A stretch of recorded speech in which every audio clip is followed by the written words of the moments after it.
They say the truth sets you free. But what if the truth is the cage that keeps you hunted? My name is Leah. And this is the story of how I stopped being invisible and became someone the world feared. It started 1 week before the party, before the glittering rooftop, the silk gowns, the violin. Back then, I was just another shadow beneath Manhattan. A homeless girl with a French lullaby in her heart and a violin held together with duct tape. I lived in the subway tunnels. Played for coins by day, hid from rats by night. But don't pity me. I chose those shadows. Because I wasn't lost. I was searching. Every night, I played the same tune. A haunting lullaby in perfect French. The one my mother used to hum when I was little before the men in black suits came to our apartment in Marseille. Before the gunshot. Before the boat that carried me to America. Alone. I still remember the letter she left behind. Just one photo of a man in a suit, standing beside a black Rolls Royce, and holding me as a baby. Written on the back were the words. Return when the time is right. Manhattan. Penthouses and devils. You'll know. I didn't know who he was. Not until a poster on a bus stop stopped my breath. It was him. Older. Grayer. But the same cold eyes. Alexander Beaumont. Billionaire.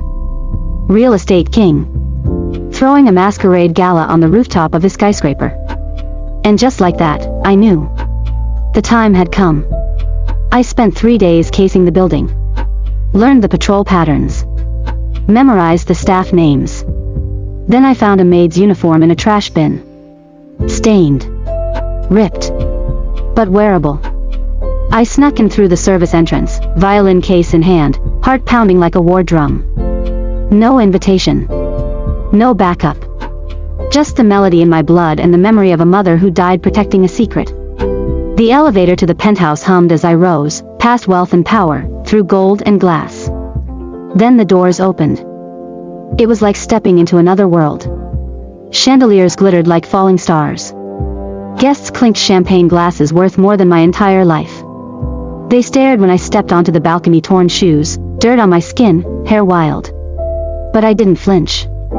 I opened the violin case. Some laughed. Others whispered. Then I played. That same lullaby. And when the last note faded, the world stood still. Alexander Beaumont turned. His eyes locked onto mine. His hand shook. He whispered, that melody. I stepped forward and said in perfect French. Je suis ta fille. I'm your daughter. Gasps echoed across the rooftop. But I didn't blink. Moments later, I was alone with him inside his private study. No security. No distractions. Just silence. And secrets. My God, he said, sinking into his chair. You look just like her. My mother? I asked. He nodded slowly. Then told me everything. She had been a spy. A real one. French intelligence. He was her contact. Her handler. Her lover. But when she got pregnant, she became a liability. The agency tried to kill her. He faked his death to protect himself. He thought we both had died in the fire they set. But you didn't come for me, I said. He looked at the ground. Because I couldn't. That's not an answer. And he knew it. So he pressed a button. A panel slid open behind a bookshelf, revealing a hidden room. Inside were maps, files, weapons, and photographs of me. Recent ones. Taken in secret. You were never lost, Leah, he whispered. You were watched. I staggered back. The people who killed your mother, they're still out there. A syndicate. Old money. Global reach. They call themselves the Concord. And what do they want from me? I asked. He hesitated. They think you hold the key to something your mother stole, something called the Geneva dossier. What is it? He looked me dead in the eye. Proof. Of human trafficking. By 5 global billionaires. Names, locations, video. It could bring the world to its knees. And they think I have it? They believe your mother passed the cipher on to you without you even knowing. I barely had time to process any of it before chaos exploded. A waiter entered the study and grabbed my wrist. "You should not have come back, little ghost," he whispered in flawless French. His eyes were cold. And then, a gunshot. The waiter dropped to the ground, blood pouring from his chest. Alexander stood behind him, holding the pistol. "They've infiltrated everything," he gasped. "Even my staff." Sirens wailed. Fire alarms blared. The party erupted into panic. We bolted down the service stairs as tuxedoed assassins chased us with silencers. Glass shattered. Bullets ricocheted. Alexander shielded me with his body. We dove into a waiting limo and sped into the night. "Where are we going?" I asked. He gripped the wheel. "To the only person who ever knew your mother better than I did." We drove for hours, through backroads and silent woods, until we reached a vineyard near the Hudson. But beneath the vineyard was something else. A fortress. A bunker. A safe house built from paranoia. Inside, she waited. A woman with a scar down one cheek and eyes like sharpened steel. "She has her mother's fire," the woman said. I knew, somehow, this was Dahlia. "My name is Agent Dahlia. I trained your mother. Watched her die. And now, if you want to survive what's coming, I'll have to train you, too." And just like that, my old life ended. I wasn't a violinist anymore. I wasn't homeless.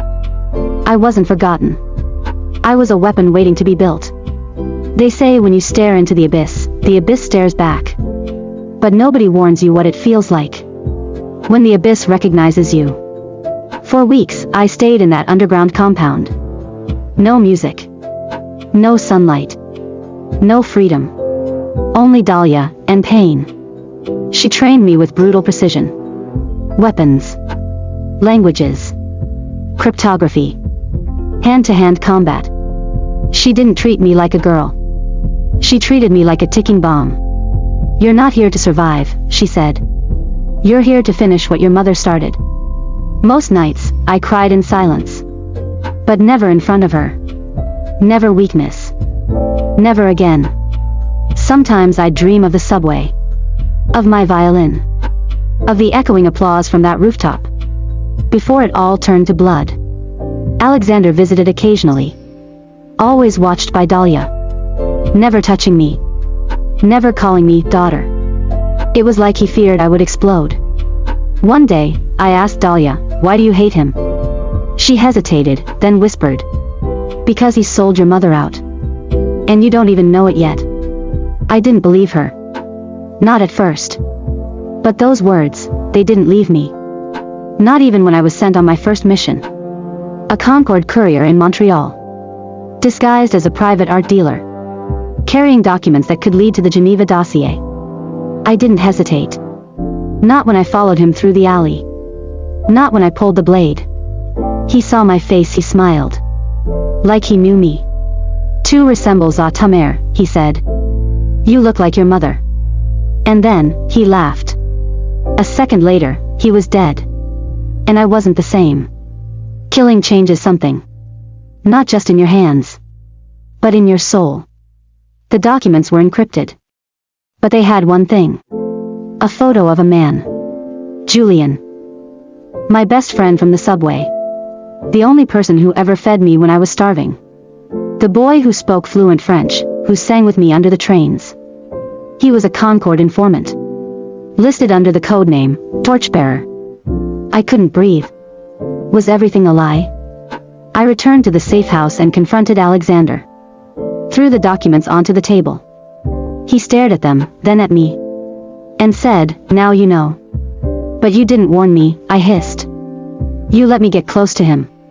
Because you needed to feel betrayal. Just once. So you'd never forget what this war costs." I stormed out. Tears blurring my vision. Later that night, I made a choice. I would find Julian. And ask him, not as a spy. But as a girl who once loved him like a brother. I tracked him to a hotel in Brooklyn. Cornered him in the hallway. Gun in hand. He didn't run. He just raised his hands and said, "Leah. You don't understand. Then make me understand. He looked older. Tired. His eyes hollow. I worked for Concord, yes. But not because I wanted to. I didn't speak. Just stared. They had my sister. She was sick. They paid for her treatment in exchange for my silence. But when I found out what they were doing, I tried to leave. What were they doing? He hesitated. Then, they were using orphanages. Recruiting girls. Trafficking them through music programs in Europe. Your mother was about to expose it all. Suddenly, the Geneva dossier wasn't just a file. It was me. I was the last thread. The one they missed. He looked at me, pleading. You were supposed to die in Marseille. The night of the fire. But your mother faked your death. Did you know I was alive? No. Not until the rooftop.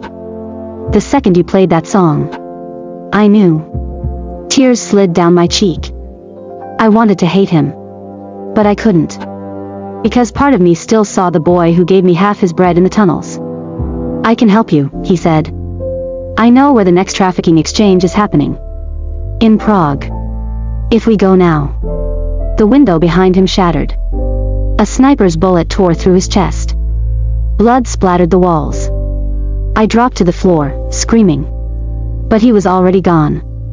Another shadow figure leaped through the broken glass, black uniform, gold insignia. Concord. I shot 3 times. Missed twice. Hit once. He collapsed. I looked down at his badge. Level 5 operative. Name, Alexander Beaumont.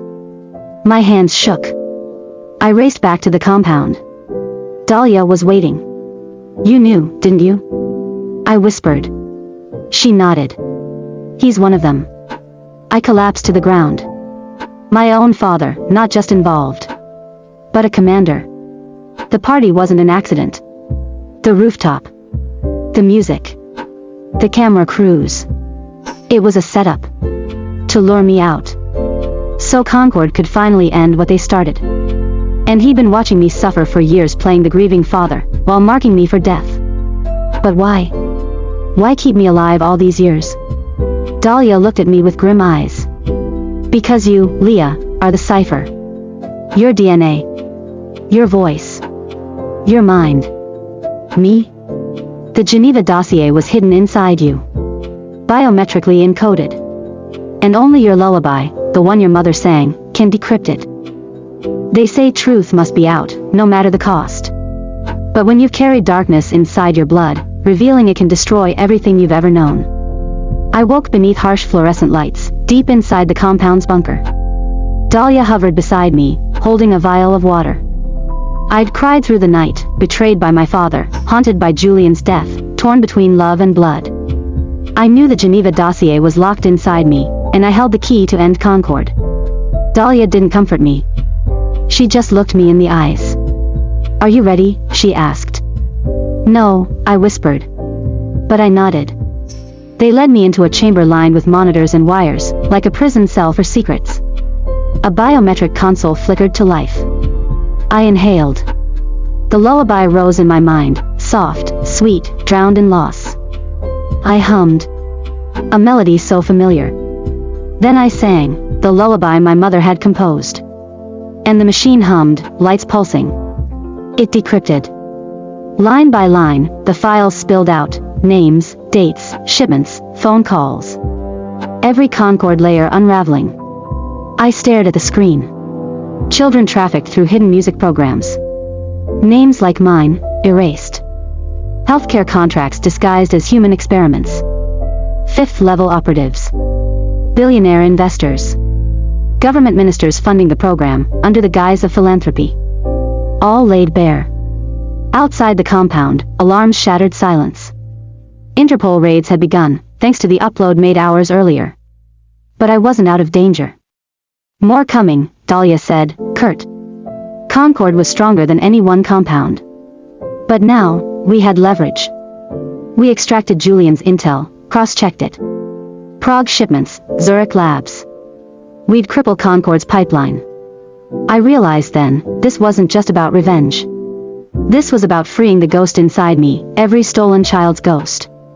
We planned the final strike. At sunrise we suited up, black combat suits, forged IDs, weapons hidden in violin cases.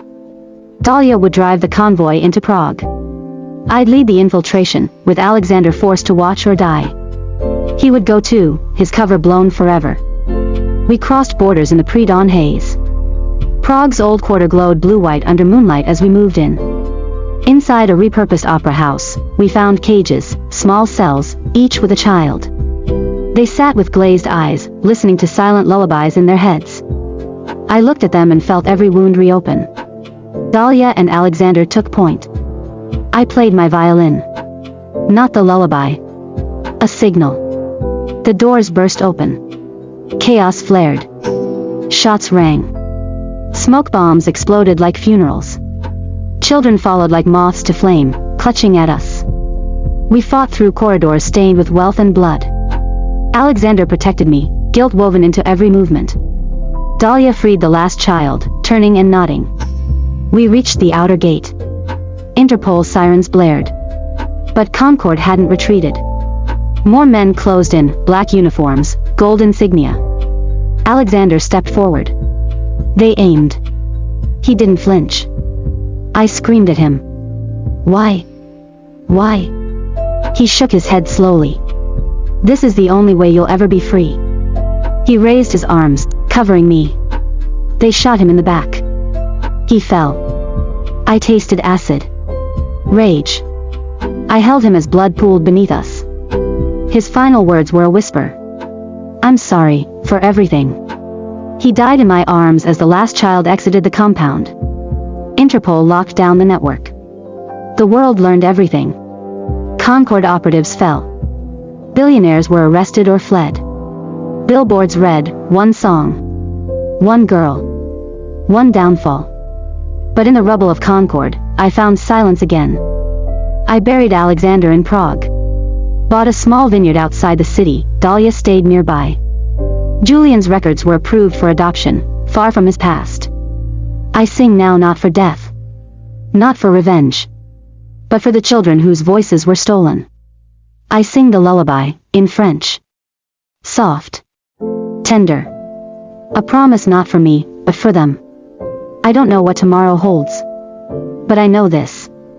I survived. I'll keep singing. And Concord is not gone. They'll be back. But I am ready. I am Leah. I am my mother's daughter. And this is only the beginning.